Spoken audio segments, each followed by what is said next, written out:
Bonjour à tous et bienvenue dans cette nouvelle vidéo horreur. Aujourd'hui, je vous présente 3 histoires d'horreur inspirées des récits du subreddit Let's Not Meet français. Si vous appréciez ce genre de contenu, n'hésitez pas à le montrer en laissant un commentaire, en mettant un pouce en l'air et en vous abonnant à la chaîne. Ne perdons pas de temps et plongeons dans la première histoire. Cette histoire est l'une des expériences les plus bizarres que j'ai vécues et aujourd'hui je ne sais toujours pas ce qu'il s'est passé derrière cette porte. J'étais en 6e et j'allais prendre ma douche dans la salle de bain de mes parents. Quand on rentre dans leur chambre il y a du coup leur lit, puis à droite 2 portes. La première, le dressing et la deuxième la salle de bain. Et quand on est dans la salle de bain de mes parents personne ne peut t'entendre si tu cries. Du coup je vais prendre ma douche tranquillement et à un moment j'entends la porte de la chambre s'ouvrir et je me suis dit c'est sûrement mon père parce qu'il est 15 ou 16 heures et que c'est l'heure de sa sieste, puis la porte se referme et plus rien, donc peut-être qu'il attend que je finisse et qu'il est reparti, mais d'habitude il demande qui est dans la salle de bain et je lui réponds que c'est moi donc c'était un peu bizarre mais je m'en fichais. Puis arrive le moment où je finis de prendre ma douche, je prends ma serviette, je m'essuie bref. Puis j'ai fini donc je veux sortir de la salle de bain. Je tends mon bras vers la poignée de la porte mais je vois que ma main commence, pour je ne sais quelle raison, à trembler. Faut savoir que je n'ai pas de problèmes médicaux où je peux avoir une crise d'angoisse ou je ne sais quoi, et une voix dans ma tête me dit sors pas j'en suis sûr, il y a quelqu'un derrière la porte, je panique. Je commence à trembler j'ai chaud et je me dis bon si j'ai si peur c'est pas grave je vais m'asseoir prendre mon téléphone et regarder des trucs ou discuter. Avec des potes, la connexion marche super mal dans la salle de bain, et je continue à trembler des mains. 20 minutes plus tard je me dis bon là c'est trop je veux sortir j'en ai marre ça fait 1 heure que je suis là, et je retends ma main vers la poignée et je recommence à trembler. J'ai eu tellement peur que j'ai appelé mon père en criant super fort et s'il demandait ce qu'il se passait je lui dirais que j'étais coincé que la porte voulait pas s'ouvrir, énorme mytho. Donc je l'appelle, pas de réponse. Rien du tout, aucun bruit. J'envoie donc un message sur un groupe WhatsApp et je leur dis j'arrive pas à sortir de ma salle de bain j'ai trop peur et 2 potes me répondent, ils me disent qu'ils sont choqués parce que avoir peur comme ça me ressemble pas du tout. Et je continue à parler avec eux mais malheureusement j'ai plus les messages parce que WhatsApp me prenait 1 gigaoctet et j'avais que 32 gigaoctets sur mon téléphone donc pour faire de la place j'ai dû supprimer des messages donc les messages de ce groupe WhatsApp. Et à un moment miracle mon père rentre dans la chambre et demande qui est dans la salle de bain et je lui réponds que c'est moi et que j'ai fini tout de suite. J'étais si soulagé de sortir mais je n'ai jamais raconté cette histoire à ma famille parce qu'ils vont me prendre pour une folle. Au final je n'ai jamais su ce qu'il s'était passé.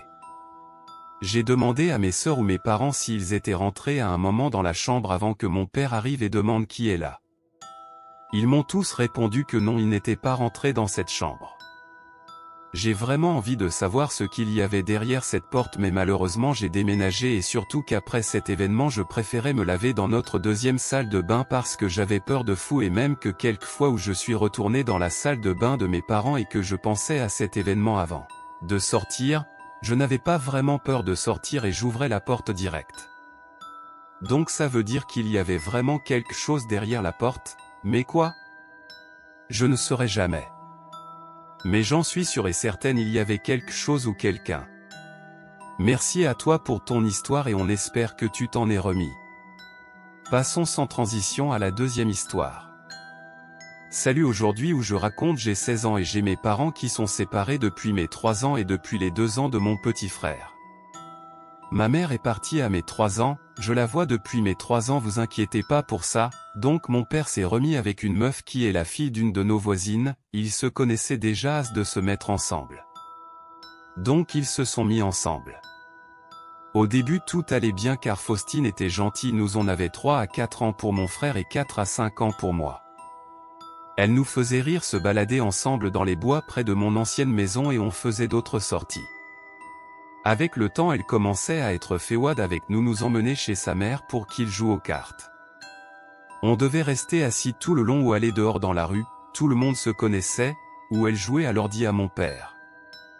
Donc un jour je devais être en CE1 et mon frère en CP, ont été partis se promener avec elle et sa sœur, Laurine, qui au passage était une crème avec nous. Donc on va se promener et j'ai vu une ronce donc je la pousse pour eux sauf qu'elle m'a glissé des mains et a fallu lui revenir dans sa tête à Faustine sauf qu'elle se fâche un peu et passe après ça.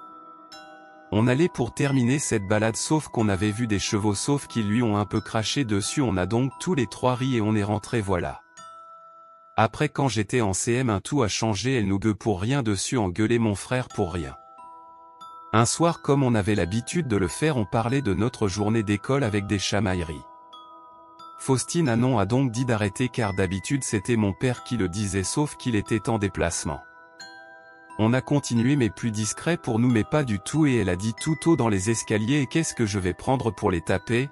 Elle a monté les escaliers et a ouvert la porte et m'a tapé avec une cuillère en bois et mon petit frère. Sauf qu'on a eu des bleus et des bosses, on en a parlé à notre tante car on allait presque tous les jours chez elle et en a parlé à mon père.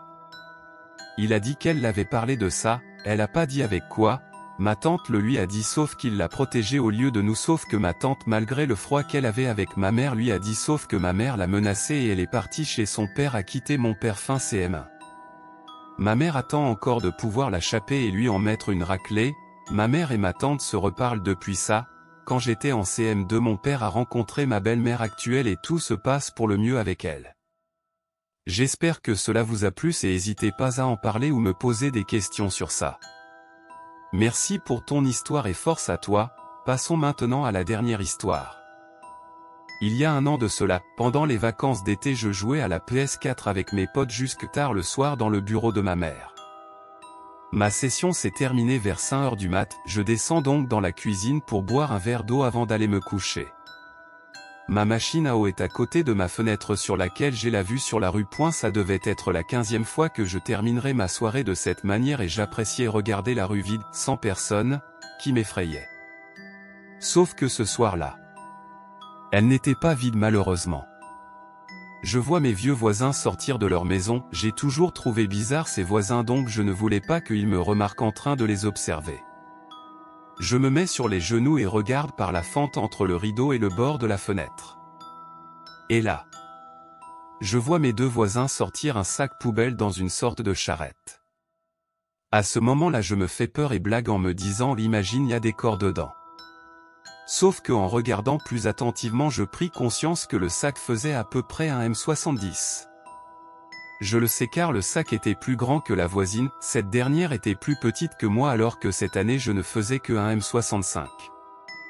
Ensuite les deux vieux voisins regardent partout autour d'eux, comme s'ils ne voulaient pas être remarqués.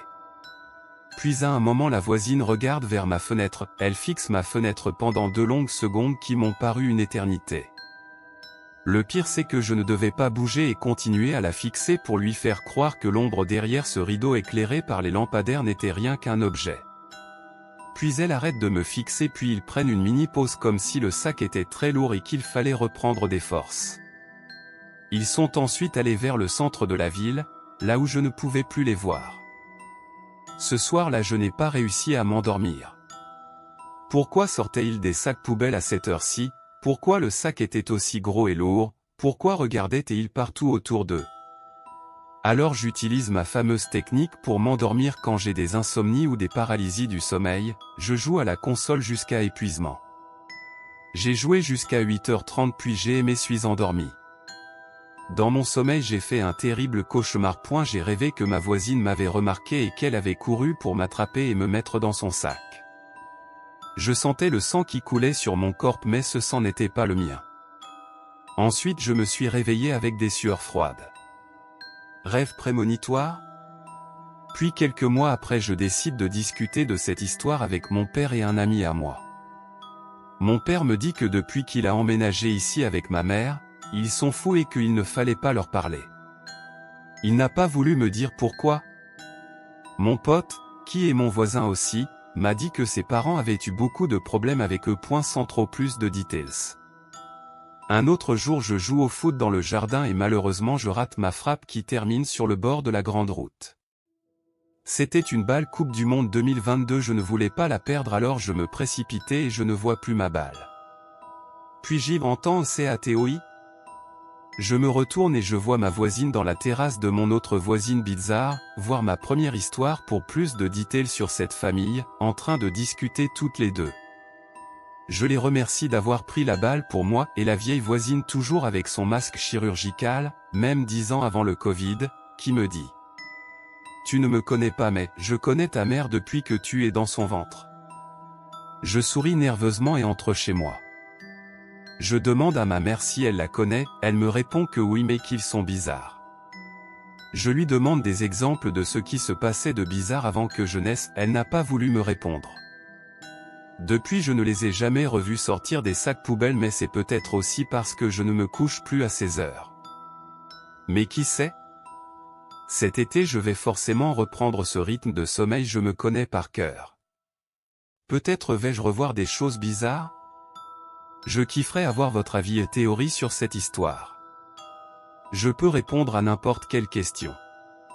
Merci d'avoir suivi la vidéo. Si vous voulez d'autres histoires d'horreur dans le même style, abonnez-vous et laissez des commentaires. À bientôt.